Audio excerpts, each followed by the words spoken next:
Let us pray. O God of all life, whose majesty and dominion is over all, we pause before Thee this day. We thank Thee for the bountiful blessings of life, both temporal and spiritual.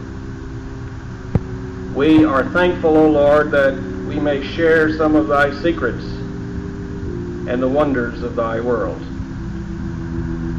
In days of great scientific and technological advances, may we as Thy creation learn to apply the benefits of our discoveries to the enrichment and betterment of human life. Bless, O Lord, those who hold positions of authority. Give to them Thy wisdom and knowledge. Give to them direction as they direct the activities of our nation, our state, and our city. O Lord, protect us by Thy might, our great King. Amen. You may be seated.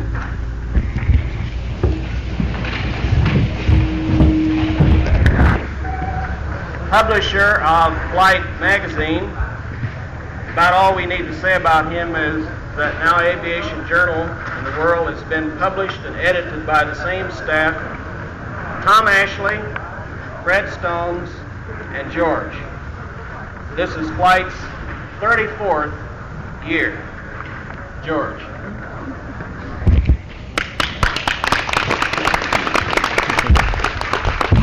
Playback. Feedback. Oh, it's this one?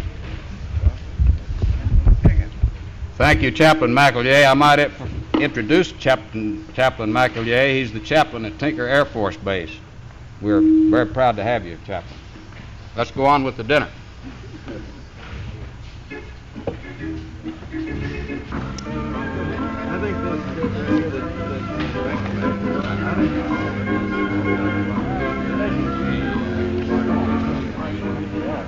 Can you play Oklahoma? And then we'll get started with the show. All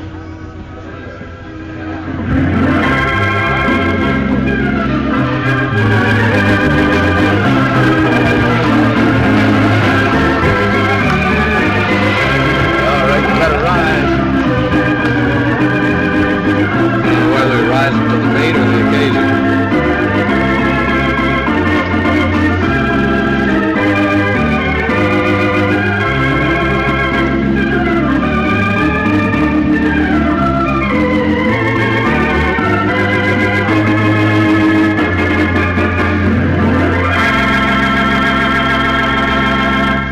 Texas! Hook 'em, horns!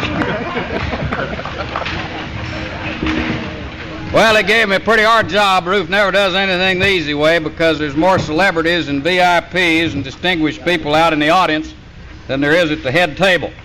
But we're going to get on with the show on time. Some of our visitors from out of the state have to...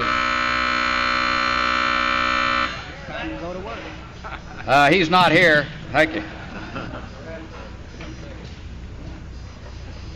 Chaplain McEllier's prayer. I saw two very fine Roman Catholic gentlemen out in the audience who worked with me on our United Missions Air Transport, Dwayne, where we have 6-year airplanes in Africa out in the Hall, Fabic, and Edwards.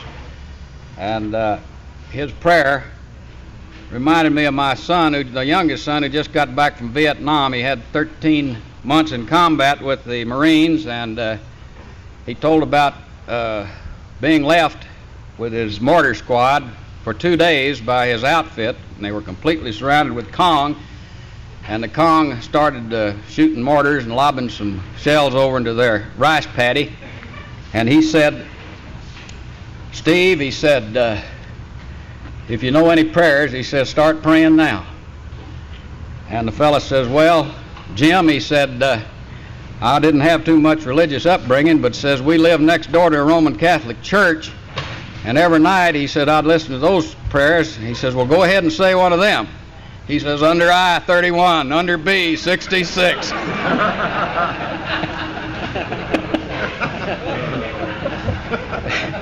Fabic and I and Edwards had a lot of fun with Bishop Houlihan from Africa. great big 6'4" Irish priest from Ireland, and he wore red socks. I'll never forget him. His face was as red as his socks, and we used to tell him that this ecumenical airline we're running in Africa was a great thing. And I said, "Did you hear the news, Bishop?" He said, "What news?" I said, "The Pope just put an end to all ecumenical conferences." He did? He did? When did that? I said, "Yesterday." I said, "He wants to die Catholic." Well, it's a pleasure to welcome you here today. Allen Boyd Day in Oklahoma. I think maybe in the end I might be stealing from the introduction, but it's real natural that he is here and we have a day for him. We had one for Mike Monroney last December because Allen found his wife when he was learning to fly down here in the Army Air Force in World War II at Altus. So it's real logical that we have Allen Boyd Day in Oklahoma for more reasons than one. And it's a great day in history, too, in recognition of private investments in airports and the 20th anniversary of downtown Airpark. And I see many faces here today that were here when this slum clearance project over a dump was made into one of the first large service institutions in our industry 20 years ago. We have a full schedule. Mr. Secretary has to go to the Aeronautical Center, and then we have a aviation space riders and news reception and dinner tonight before he flies back to Washington in N1. At this time, I'm going to thank the chaplain from Tinker Air Force Base once more for coming and breaking bread with us and delivering that inspirational invocation. Thank you, Major McElroy. First off, I want to introduce Charlie Hill, the Federal City Coordinator, who's representing the mayor, who's off on a mayor's conference. And I'm going to he's representing Mayor Norick, and Mayor Norick wanted to do honor to our secretary and guest of the day, Mr. Hill. Would you come forward, please?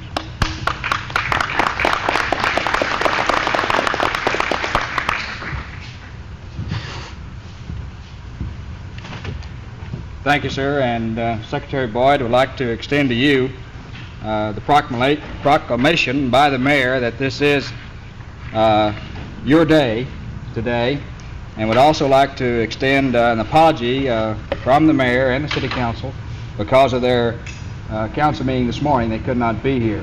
Also, to extend to you our appreciation for your comments this morning concerning the growth of our community, your Aeronautical Center here, and also the future of Oklahoma City as you see it. Thank you, sir, and I'd like to give this to you at this time. Thank you very much.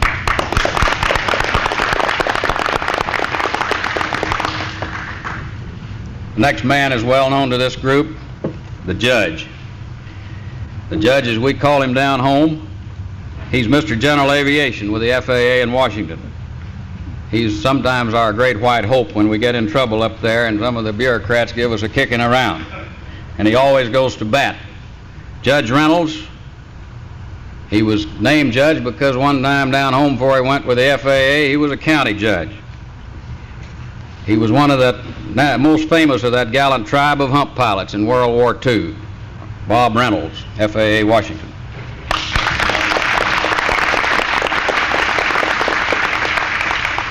It's a real pleasure to present to you another member of our great fraternity who we all know and love, aviation's First Lady. And I think Tony will agree with me. And she's also one of America's great ladies. Her airplanes are as modern as tomorrow, but we still can't get her in a miniskirt. Holly Van Beach. Welcome, Holly Van.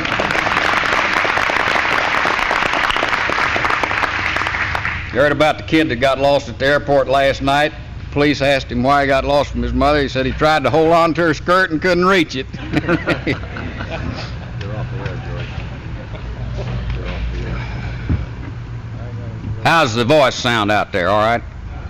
Volume bad? Well, we'll throw this thing away.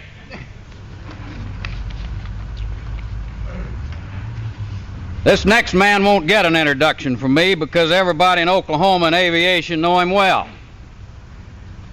We're not going to introduce him. We're just going to tell him how much we love him.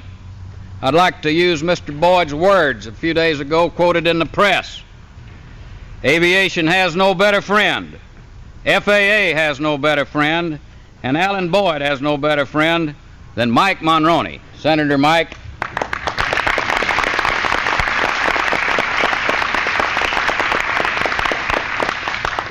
if he's appreciated as much in his home state as he is throughout the United States and in Washington by aviation, he'll be up in that Senate until he decides to retire. And I want to tell a story that is really indicative of this guy Monroney and the aviation people who are sometimes speechless because of all that he's done for this business.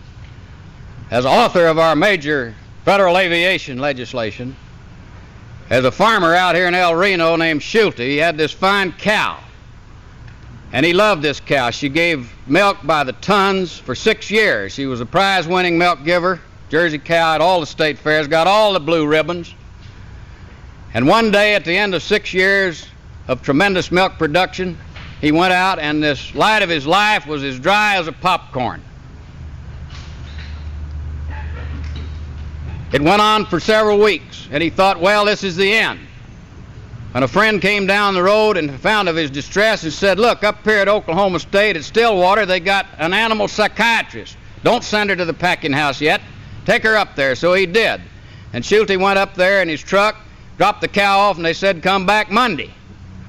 Schulte came back Monday, walked into the barn out there at the college, and milk was flooding all over the place. They had to run a pipeline. It overfilled all the cans, and the cow was just giving more milk than she'd ever given in her life.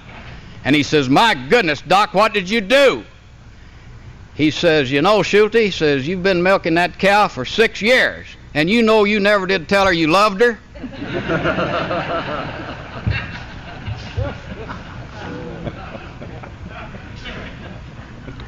Everybody up there has tried to take credit for our great federal aviation legislation, but Mike was the man that was always in there doing the job. It reminds me of that woman on welfare who kept having all these kids, and the social worker went out and says, madam, you've just had your 14th child. He says, and your welfare bill is just getting too high. You're going to have to do something about this. Says, are all these children by the same man? She said, I don't know, boss, says, but I think them twins is. And we do know that the last Federal Aviation Act, we know who the father of that was. The next man is one of the fathers of this institution, and it's a pleasure to give you W.D. Amos, who was one of the founders and first president of this and 20-year director of downtown Airpark. Bill was also one of the founders and a director of Aero Commander when he and Ruth founded it in the beginning. He's a pilot, a pioneer user of business airplanes, and about the time downtown Airpark was organized, his company, the Amos Construction Company, was operating a fleet of 5 airplanes, one of the largest fleets, first fleets, of business use of airplanes west of Mississippi. He still operates a large fleet, and Bill, thanks for co-hosting this luncheon today.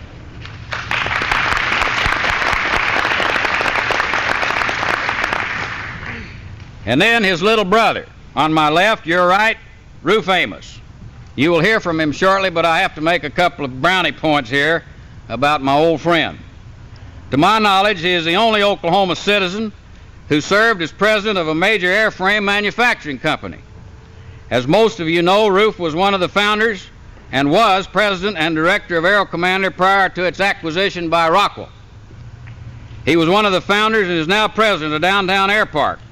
Although I understand, Ruth, that you and Dean McGee took turns at that job until the last 4 or 5 years when old Dean just tuckered out. He's also president of a large Caterpillar distribution organization and a director of the Leland Equipment Company, now living in Omaha. Actually, there's so much I could say about Ruth that would be interesting, and so much that I'd have to leave unsaid.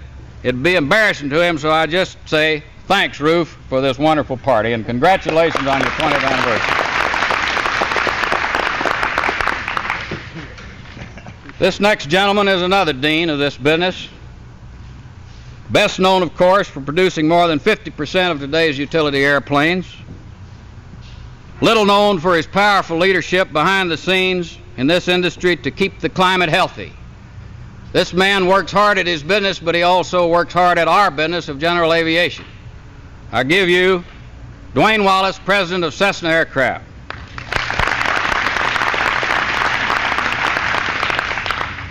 Last month, the Aviation Space Riders Association held its annual news conference, and we elected a new president.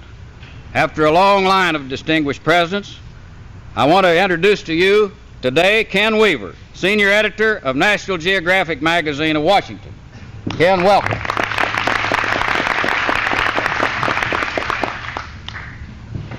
I bet there ain't 5 people in here that don't subscribe to National Geographic. I hope you're right. Our next gentleman, over the years, has logged an impressive total of travel time in business and in air carrier aircraft. He would probably be one of the world's most air-traveled men if a stint on the Oklahoma City Council had not kept him grounded for a number of years. He's our own Frank Love, Executive Vice President Kerr McGee, and one of the owners of downtown Airpark, your host for lunch. It's a real privilege to present this next gentleman. The reason being that it's his first public appearance since taking over the helmship and the ownership of Learjet Corporation, one of the most distinguished industrialists of our times, Charles Gates Jr. from Denver, who is now awful busy making Dwayne and Olive Ann and Frank Hedrick all move over in Wichita. Charles Gates Jr., Learjet. He also holds the distinction with Harry Combs of landing the first business jet on this airport. Congratulations, Charles. Finally, I want to introduce to you a state senator who's going to represent the governor here, because the governor is attending the Republicans' governor's conference. We arranged this meeting while this Republican was out of the state. As you can well see, we weren't very subtle about it. But Senator Gene Stipe is an aircraft owner and a pilot and a long-time and well-respected leader of the Democratic Party in Oklahoma. He has kindly consented to join us today to represent the governor, who is out of the state, as I said. We think he should be commended for this demonstration of nonpartisan cooperation. Would you come forward, Senator, and do the honors that the governor can't do?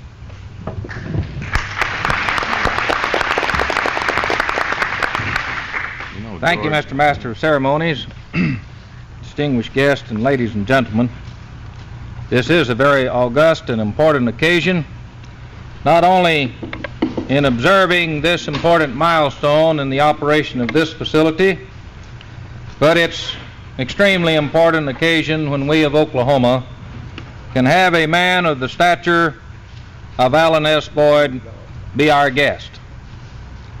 In recognition of his many accomplishments, and certainly not to be outdone by the city of Oklahoma City, we outlanders of the state join with Governor Bartlett, who issues the proclamation making June the 29th Alan S. Boyd Day in Oklahoma.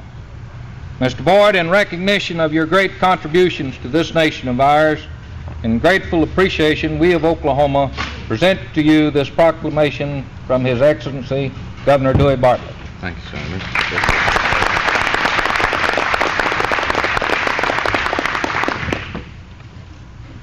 Thank you, Senator.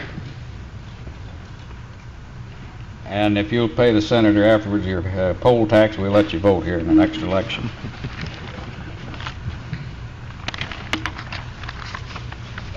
I have 2 wires I have to read, one from Bill Piper Sr., who's a little bit ill and wanted to come, but he sends his best regards to the Secretary, to the Senator, and to downtown Airpark on its 20th anniversary.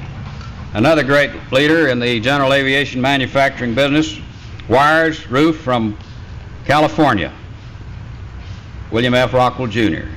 Due to the press of Rockwell Standard and North American business, and we all know what that is, I must miss your anniversary celebration.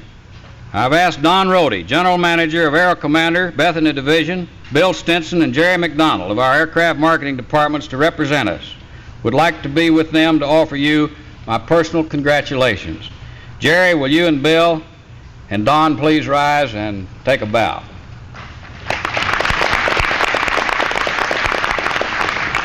And didn't you all fly over in a jet?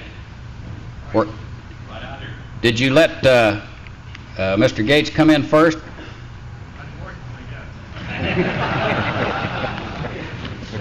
The night before Mr. Gates took over Lear, I had an interesting experience.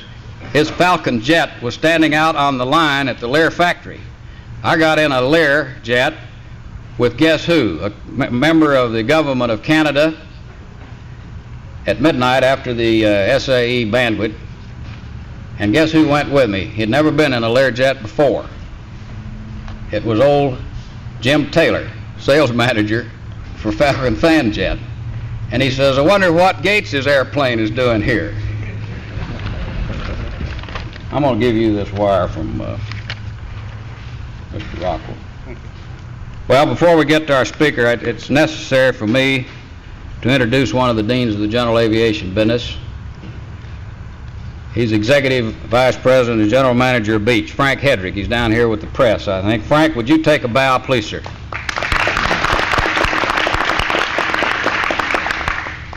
One of the great FAA career men, and I know from experience because I live next door to him down home, Hank Newman, Director of the Southwest Region, FAA. Hank, after recent developments from the Kansas City region, I sure wish you were back up there. I'd also like to introduce my old friend Harry Combs. He's president of Combs Aircraft of Denver. He's one of the nation's top airplane salesmen for years, as Ollie Van and Frank can tell you. He's a big game hunter par excellence, and we're awful glad you're here with Mr. Gates. Where is Combs? Welcome. One of Mr. Aviation in the whole country now, and his eyes are continually on him because of the growth and the tremendous production of his facility, is Lloyd Lane, Director of the Aeronautical Center here in Oklahoma. Lloyd, thanks for being with us, and congratulations on a great job. And finally, we've got some wonderful people that came down with the Secretary that I want to introduce to you. We've got the Counsel, Chief Counsel of the Maritime Administration, and he and I swept out the joint last night, and he's a great storyteller. If you don't know him, you're going to know him now. Carl Davis. Where's Carl? Welcome. I might add that he's a native of Sayre, Oklahoma, out near Elk City. Also, with the Secretary is a wonderful liaison man. He's Commander Jim Irwin. You know, the Secretary also runs the Coast Guard now in peacetime. At least they tell me these are peace times. This man, U.S. Coast Guard, he's a military liaison officer and aide, military aide to the Secretary. Jim Irwin, Commander Irwin.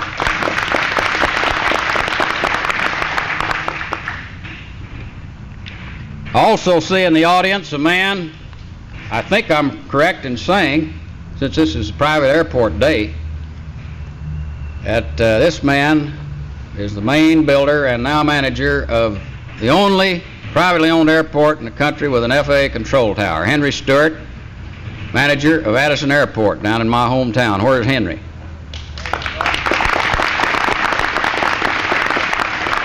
Henry's had a distinguished career on the Aviation Committee of the U.S. Chamber of Commerce for years, and also another man, an Oklahoman here I see, did the same thing before him, Johnny Burke, formerly of Wiley Post Airport. Johnny?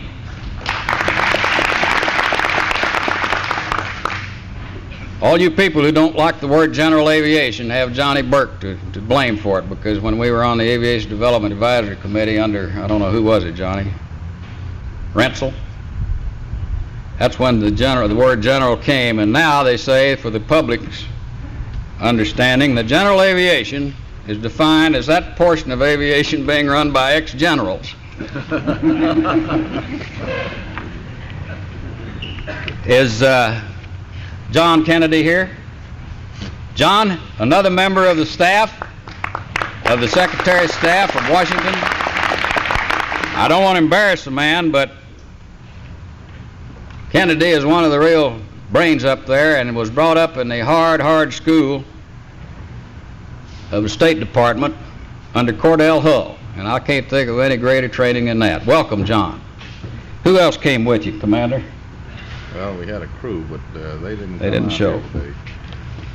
Well, it's now my privilege to call on the man, Mr. Aviation, Mike Monroney.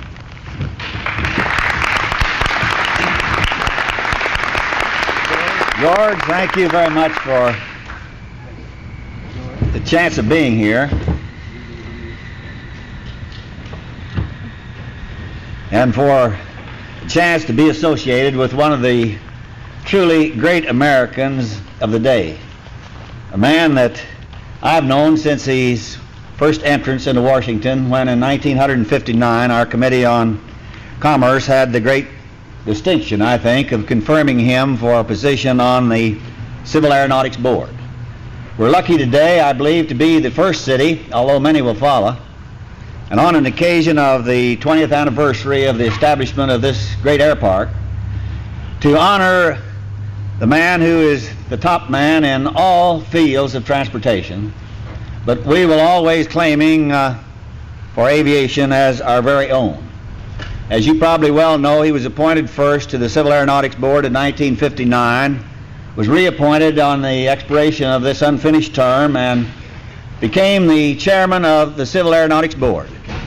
When you think we went through the early days of the turbine-powered aircraft, the turboprop, and then the jet, with this man in charge of aviation safety and running an aviation safety board that he developed that was second to none, that brought in the very able assistance of all scientific knowledge through medical and mechanical research to find and determine causes of air crashes and the ways of avoiding them, and to win the great and tremendous respect that he won as chairman of the Civil Aeronautics Board. He won, of course, the love of the citizens of Oklahoma by adding to the greatness of our fabulous Federal Aviation Administration Center here, by adding to it in the Medical Research Department the Air Safety Board location and service and their research here.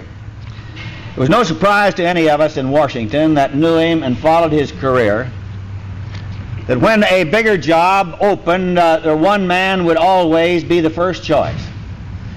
Little did we realize that when the President broached the plan that he had in mind for the establishment of a Department of Transportation, a new cabinet post, that we would soon have a chance to voice that choice. I may say, based on the experience of many years in Washington, that the President's plan and program for establishing a Department of Transportation was hitting a new low until the Congress and the people around Washington learned that the choice that the President would make for the Secretary of this new Department of Transportation would be the former chairman of the Civil Aeronautics Board, Alan Boyd. When that became known, the scene shifted rapidly, and many of those of us, and I think I was one of those in the lead of a minor rebellion against aviation being taken over by any cabinet department, because we'd had such a time trying to blast it out of the basement of the Commerce Department many years ago and having to go through 10 layers of bureaucracy to try to get any new radar for our airport control system or new equipment for safety devices of all kinds, that we were strongly antagonistic and opposed to it. But when the name of Alan Boyd was mentioned, it was magic. Because not only aviation had the great faith and confidence in his ability and his intellectual capabilities, of his drive, of his organizational genius, but all of the rest of the people in Washington also believed in this man. And so with that announcement that he would take over this vast new agency to bring about in the last part of the 20th century the coordination of our transportation system, and bear in mind this is the largest transportation system in the world, transportation of the United States, and air is the principal part of that today in the movement of people, and one of these days will be a rather leading part in the movement of cargo.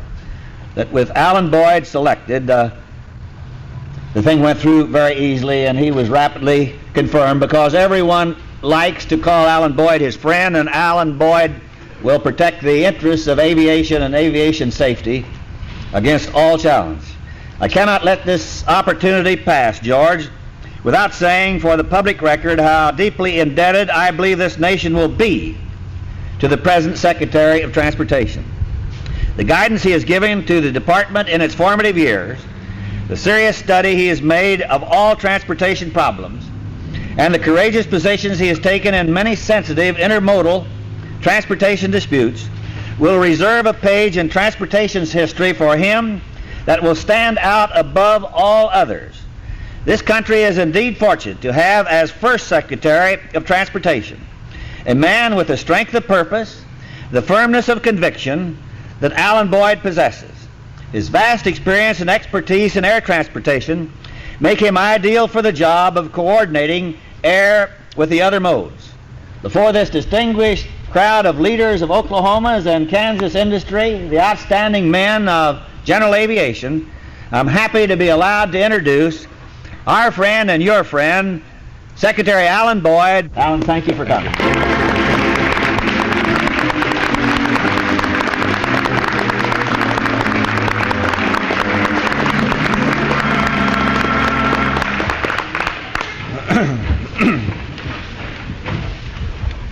Thank you very much, Mike. George. If you can arrange another day, I'll be available.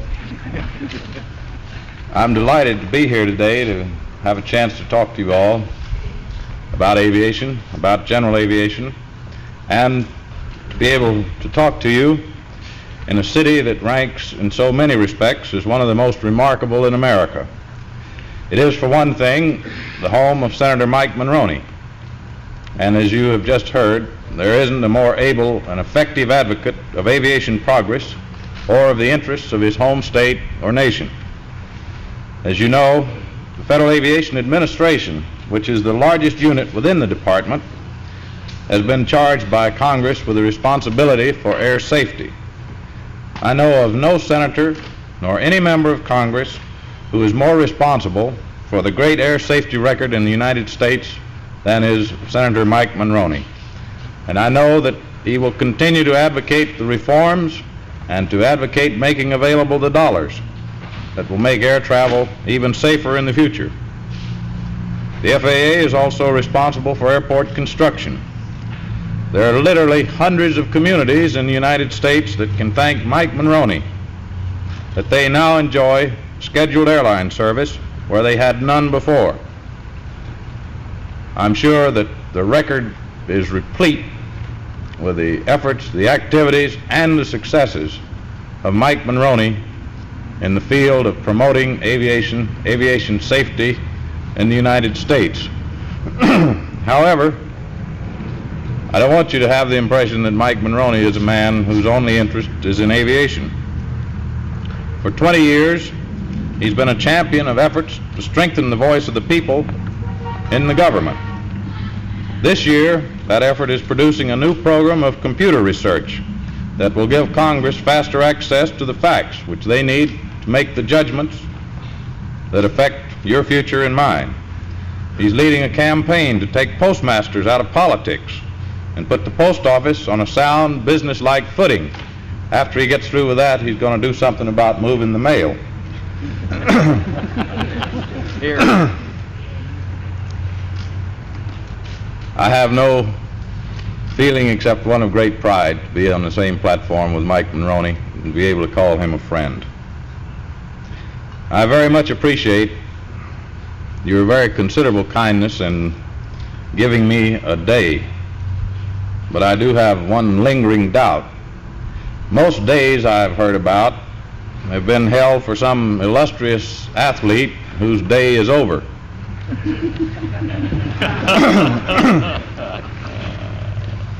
I'm afraid that I'm neither illustrious nor, I hope, old, and in recent years I haven't had much time for athletics. But I would like to explore my day. The editor of one of the country's leading transportation magazines recently spent some time reviewing the records of transportation of the last 5 presidents of the United States. This is what he found. President Johnson, he wrote, has made more public utterances, more incisive and analytical ones about transportation than any other president of this nation. The president has not only said more, he has done more. and the Department of Transportation is just one result of his concern that we respond to the challenges of growth and mobility with new institutions, new programs of research, new efforts to make our vehicles safe as well as swifter. And that is why, for the first time in our history, the United States is making a coordinated effort to maintain its total system of transportation as the best in the world. And that's why I'm here today. I understand that Oklahoma City spreads out over more square miles of land than any other city in the country. Having just come from one of the more cramped and crowded corners of the nation, the so-called Northeast Corridor, that strings, I guess is as good a word, from Boston to Richmond, I can't tell you how good it feels to have this breathing space, an elbow room, and to sense the generous hospitality which you so graciously offer. I would not be surprised to find that you've carved out for yourselves, and on a proportional basis, more square miles of air than any other city in the country. You have, besides the Airpark, 3 fine municipal airports, including Wiley Post, which is probably one of the great general aviation airports in the country, even before ex-generals came along.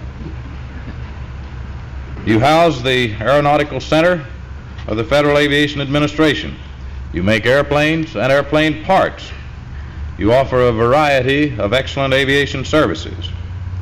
If there is any question as to why Oklahoma City can be called the air crossroads of the nation, it's answered by the pioneering aviation names that came out of this city and state.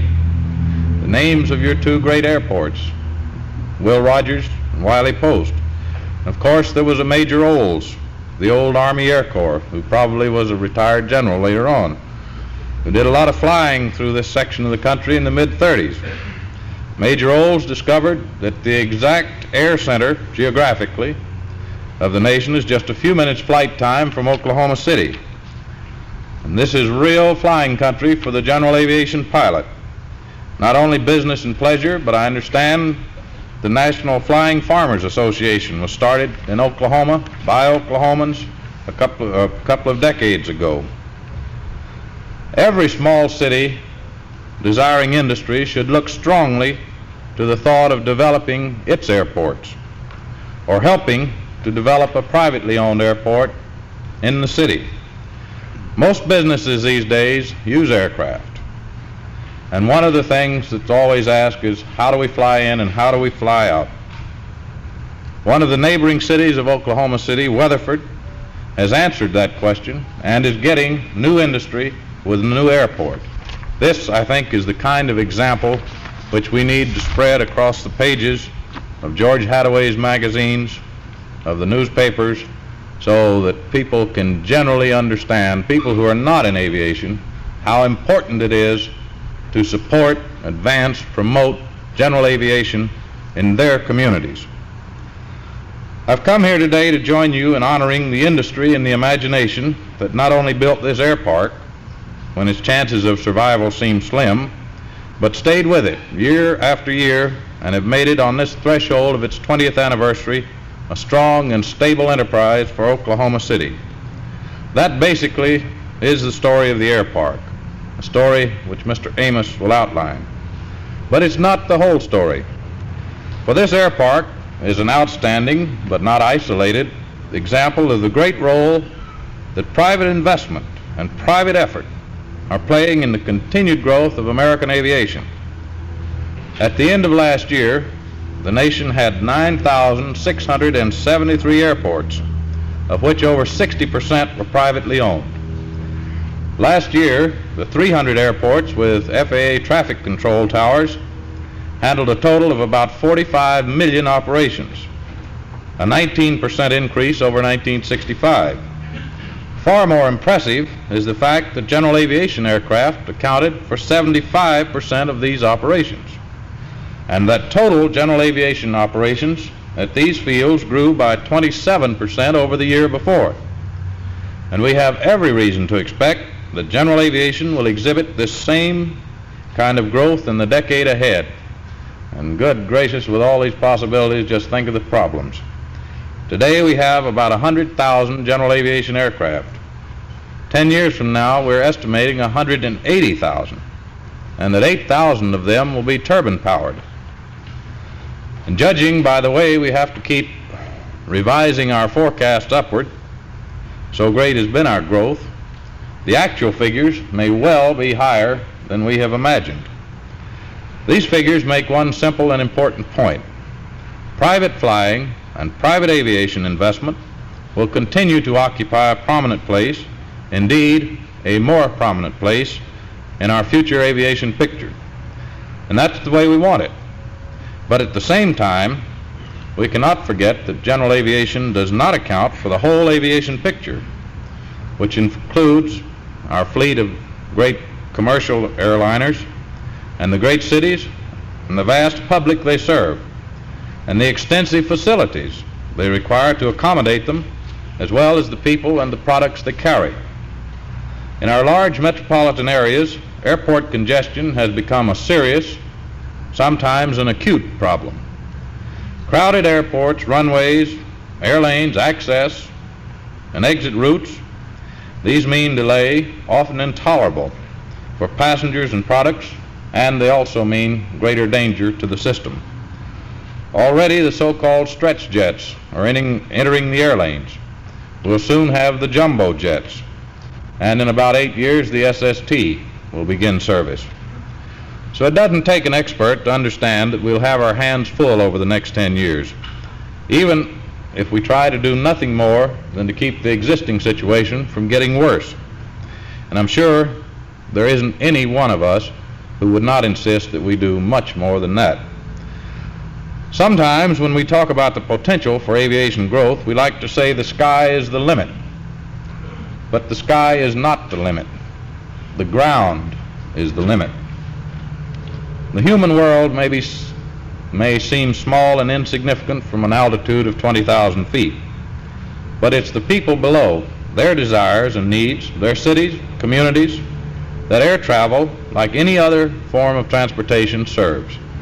Air flights begin and end on the ground, and their main purpose is to move people and products more swiftly than any other means from one point on the ground to another point on the ground.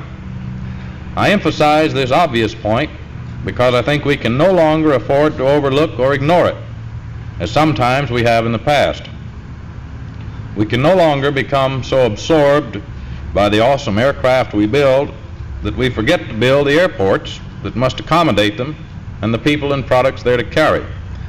And when we build airports, we can no longer afford to get so involved in trying to accommodate the planes that we forget that airports, like planes and roads and houses, are mainly supposed to accommodate people who need adequate access roads that will take them to and from the airport without any undue delay, and who need nothing less than a home incessantly serenaded by the sound of approaching aircraft low overhead. I do not mean for a second to diminish the truly phenomenal accomplishments we've made in aviation over recent years. They have earned us the envy and the admiration of the world. But in the years ahead, our margin for error will be less, and the price of failure far greater than was true in the past. The basic pattern of air travel will not radically alter.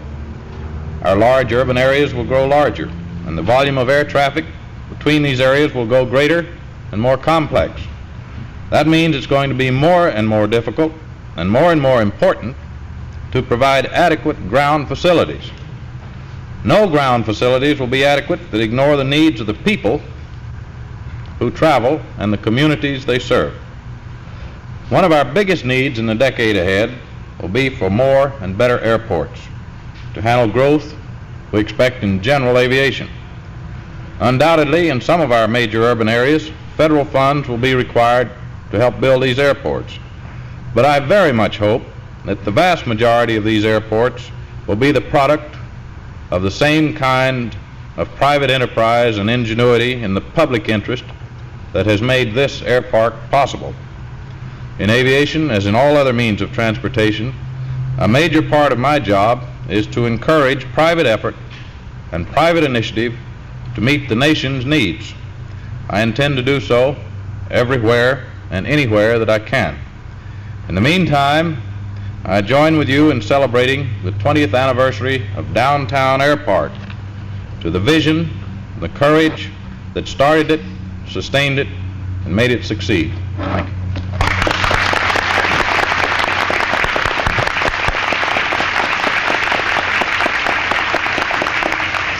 Thank you, Mr. Secretary, and thank you for taking time out of one of the busiest schedules in this nation's government to come down here and sit in the hangar with us and break bread and give us those words of encouragement.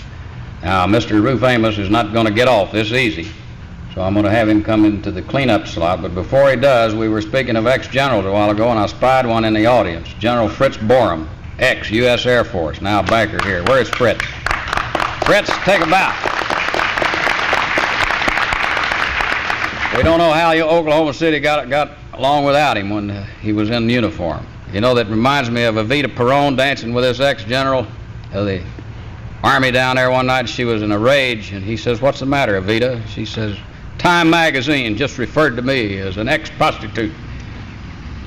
He says, "Honey, don't be alarmed about that." Says, "I haven't been a general for 10 years, and they still call me general."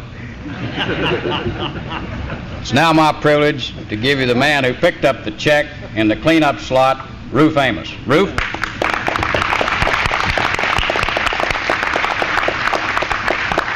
Well, leave it to George to get somebody mixed up. See, I was supposed to go on at the first of the program, and I can wind up getting on the back end of it.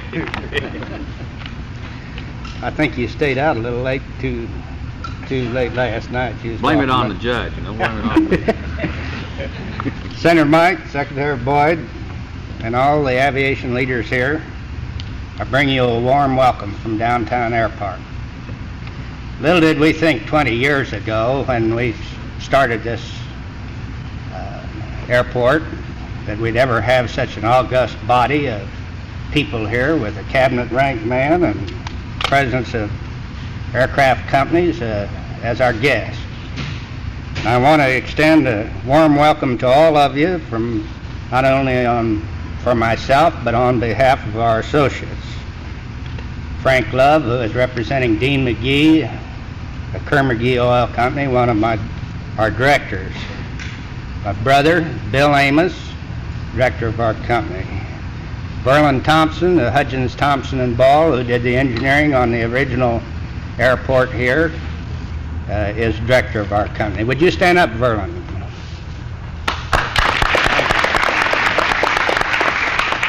And I have one other, founder and director, one of the boys that had the original idea of making this, is Hal McKnight. Hal McKnight.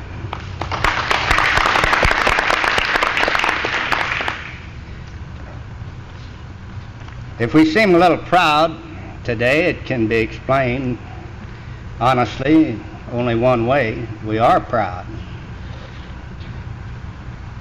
Proud that downtown Airpark was able to pull itself up by its bootstraps to build this operation and to make it a successful business operation, and one of the best, I may say, bragging a little bit, in the United States.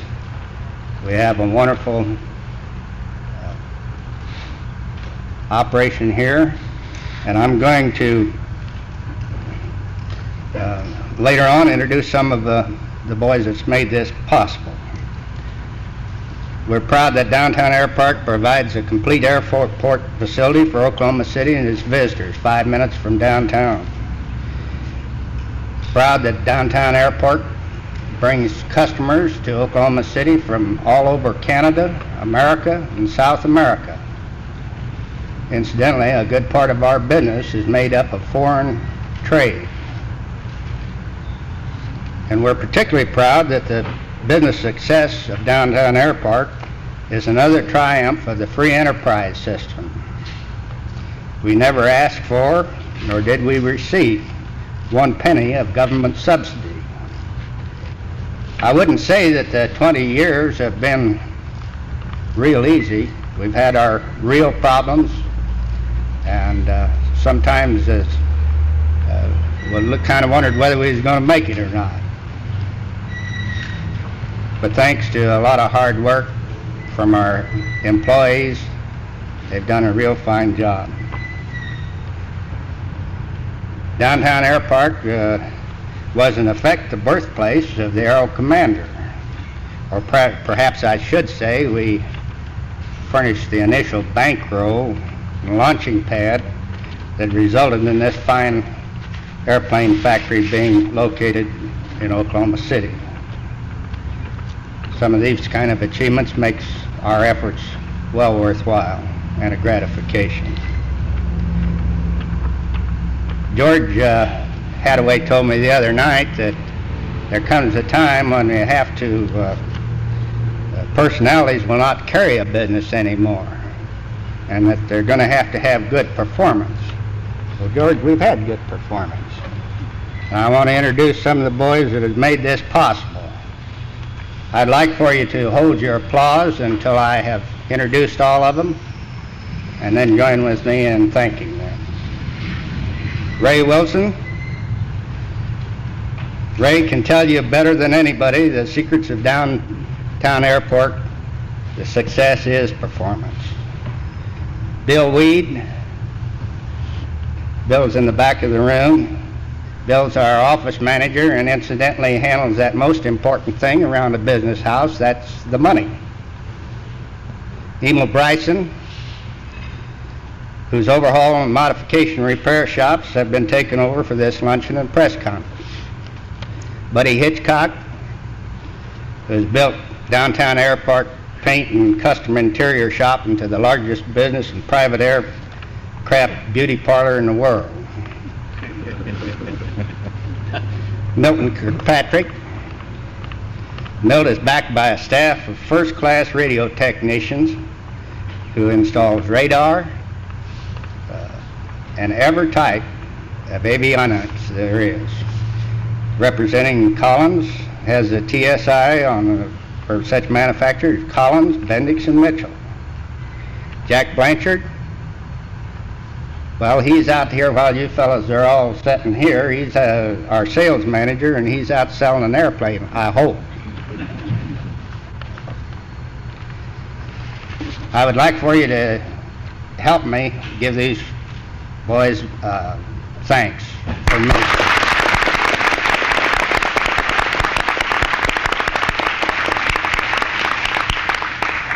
I can assure you, if the department heads are talking here, they could give in a much more and better detail of the many loyal employees that they have working for them. I want to express my gratitude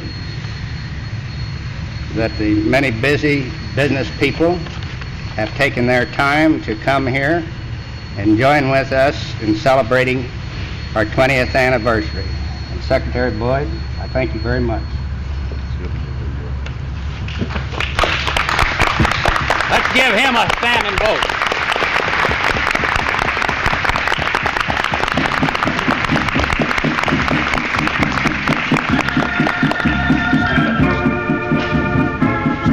Ladies and gentlemen, Chief of Jamie and the Oto tribe has come here today to honor a man who has won the esteem and respect of the people of his country.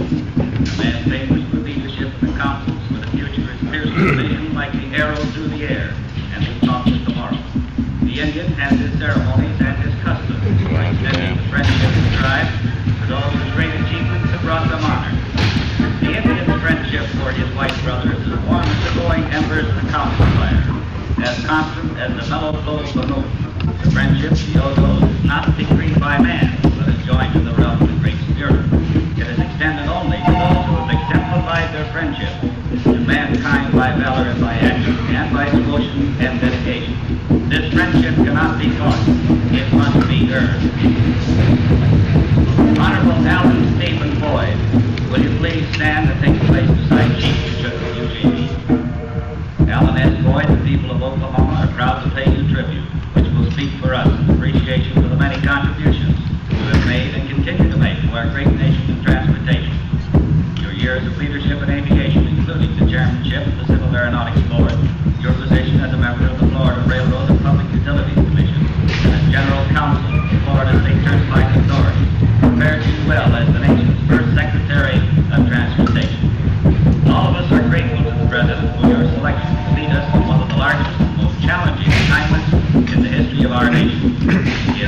well. And now we have all forms of transportation under one teepee, with you as the chief of the council fires.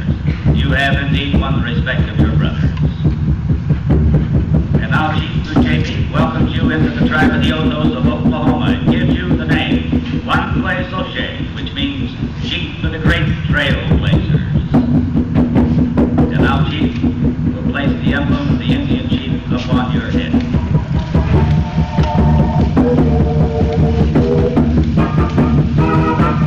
For untold years, the possession of a war bonnet in the Oto tribe has been a mark of high achievement. Every feather in it has a meaning of demonstrated courage and honorable action. And now, as a permanent record of this occasion, the Chief presents you a record burned in leather. On behalf of your brothers and sisters of the Otos of Oklahoma, Chief JP offers you his hand. May good fortune always be yours.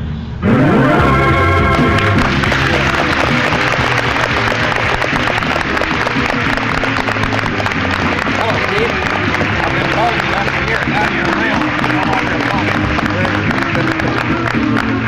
Congratulations, Steve. We're on time, and the press conference starts immediately in the next room. To the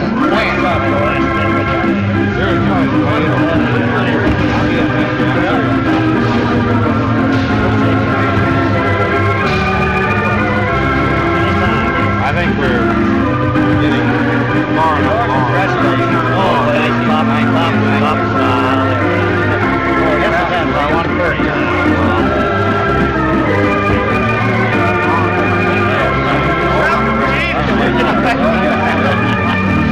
You know what I meant about your words? Looks like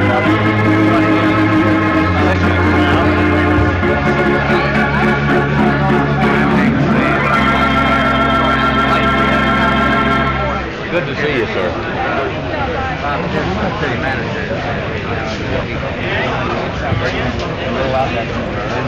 Frank Hedrick.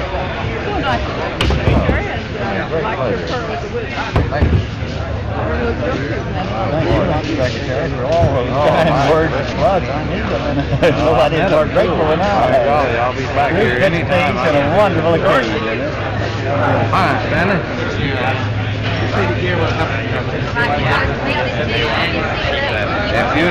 If you just seal it up, I've got plenty of room in the plane. Well, if you can give it to Commander Irwin, who's right behind you. I do appreciate it.